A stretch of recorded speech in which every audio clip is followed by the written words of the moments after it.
Hello and welcome to another bike check, and this time it is my TRS 250 One R 2020. The One R model is TRS's standard bike, if you like, but it's still very high spec, and I'll run through the bike and let you know the features and kind of how I set the bike up. Starting at the front, we have some tech front forks. These are actually with aluminium sliders on them. I really like the tech front suspension, and I kind of think it's something that's come on a lot in recent years on the bikes. You really notice how plush the front forks are, and every time you kind of move the front wheel around, the bike just lands and feels really precise and really nice. It kind of almost seems to balance straight away, and if you hit something wrong, the forks just seem to absorb the kind of impact very well. I run with some carbon fibre look fork guards just on the front forks, just to help to protect the fork legs from rock damage. I've also, right at the front of the bike, on these monoblock calipers that the TRS's One Rs come with, I've removed the clip. The pads, when they wear down on this caliper, can kind of run at an angle, which can cause the disc to kind of be a little bit sticky. So it's quite a popular mod to do that. I've removed the front light and ran the mapping switch up through the handlebar kind of center pad. The mapping switch does make quite a big difference actually on the bike. You do notice the difference between the two modes, which is good. Now, handlebar setup, I'm not particularly tall, so I run the kind of standard handlebars.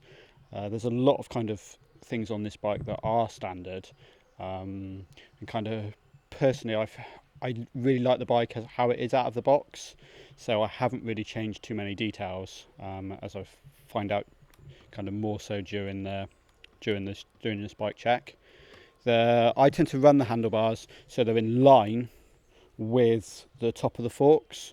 I find that gives kind of quite a good kind of balance. It gives me plenty of space on the bike. Like I said, these are 4.5-inch standard handlebars. Gives me a good bit of space. If you go too far forward with the handlebars, you find that the steering's very fast. I don't particularly like that. It kind of can tuck away from you and kind of get you into trouble. This bike's got Brake Tech master cylinders. I tend to run with them kind of fairly almost horizontal. I find it makes a big difference to how much arm pump you get. Just a tiny movement of the angle of the master cylinders. Guess it depends a little bit of like what you're used to. It's also quite important how far down the body of the master cylinder is. You see a lot of the top riders and they have the master cylinder, so they're literally right in there on the clutch, and that gives a very kind of sharp clutch action. I have mine somewhere in the middle, so I get a bit more leverage. The clutch is a little bit slower. I haven't actually fitted any. You can get like S3 and Jitsi do lever adjusters that you can do with your fingers. I very much like my bike to kind of run the same all the time, so I like the fact that these lock off with the little grub screw and the locking nut. I just find the S3 and the Jitsi ones can move slightly when the bike revs, and it's something I haven't kind of really, kind of don't really like. I like it to keep the same biting point all the time. I have the brake light switch that the bikes come with. I have replaced the adjuster on there because the brake light switches that they come with as standard can come loose, so I've just got I think it's an S3 adjuster in there. I've got Renthal firm grips. They take the impacts well, and kind of if you're wearing gloves, I don't think it's really an issue from a blister point of view. Of course, we've got a BBM fork leg sticker. The One R engine wise is probably the most different to the RR. It's got an extra base gasket there which softens the power delivery. It's also got a softer clutch action. That's something that they've kind of tried to set this bike up for like UK spec.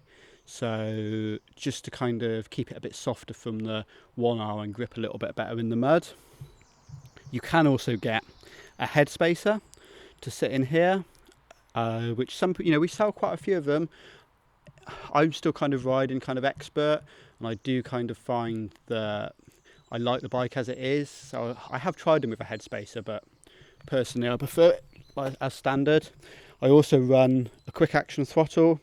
The slow action throttles do give more control kind of when it's muddy and slippery, but the quick action, I do find that if you really want to kind of have instant, you can go to full power in kind of one wrist action. Compared with the slow, you kind of have to use kind of 1.5. And something I find a bit of a weakness of my riding is not being aggressive enough. So I feel if I have a quick throttle, then I won't be kind of as shy of opening it than a slow one maybe. There's more that's wrong with my riding other than not being aggressive, but there we go. I've got completely standard jets in the carb. This bike's got a key in carb, which the earlier kind of base model TRSs didn't come with as standard. They had a Del Auto. The 1R was the first kind of, first of their standard models to have them similar to the RR. I fitted an S3 adjuster there because the tick overs on the key and carbs can vary a little bit with temperature and things, and during a trial it will go up and down. The bike runs a lot smoother with a key and carb and revs quite a bit harder, so it is it is nicer to have a key and carb on the bike. I've changed the bolts on the key and carb to the Allen key bolts that we had. I think Craig's done a carb cleaning video when he shows you what we do there to change the bolts and make it a little bit easier to undo. It's quite important to keep the key and carbs really, really clean.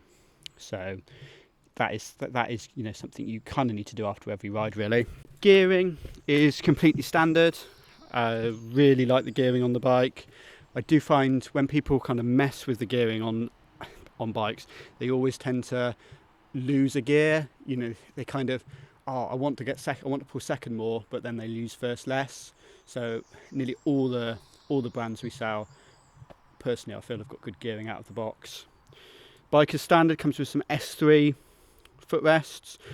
They're rear set as standard, the S3 rear set ones.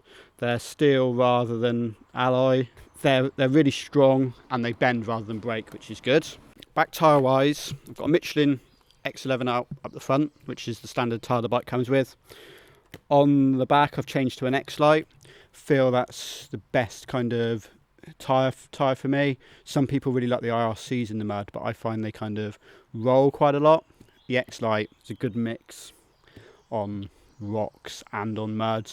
This tyre's done kind of two or three trials, still got a good edge on it. Obviously we're moving towards the summer now. Unfortunately this year I haven't really kind of ridden this bike as much as I would have liked because of the coronavirus situation.